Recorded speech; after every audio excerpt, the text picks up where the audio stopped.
तोता और तोती उल्लू से झगड़ पड़े। एक तोता और तोती का गुजर एक वीराने से हुआ।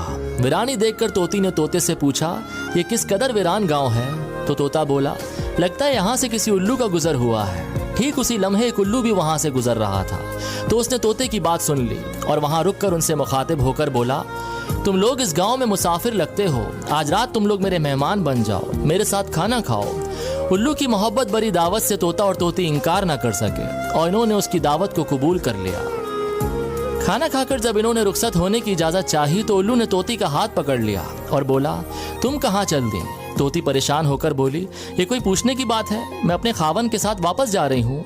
तो उल्लू हंसा और बोला, ये तुम क्या कर रही हो, तुम तो मेरी बीवी हो। इस पर तोता और तोती उल्लू पर झपट पड़े और गर्मा गर्मी शुरू हो गई।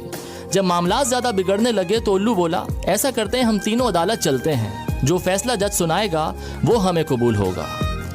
उल्लू की बात सुनकर तोता और तोती मान गए और तीनों अदालत जा पहुंचे। जज ने दलाइल की रोशनी में उल्लू के हक में फैसला देकर अदालत को बर्खास्त कर दिया।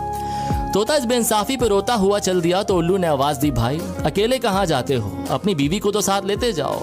तोता बोला, अब क्यों मेरे जख्मों पे नमक छिड़कते हो, अब ये मेरी बीवी कहाँ है, अदालत ने तो उसे तुम्हारी बीवी करार दे दिया। तो उल्लू की आंखों में आंसू आ गए और बोला, ये मेरी बीवी नहीं तुम्हारी ही बीवी है, मैं बस तुम्हें सिर्फ ये बताना चाहता था कि बस्तियां उल्लू वीरान नहीं करते, बल्कि ये नाइंसाफी से वीरान होती हैं।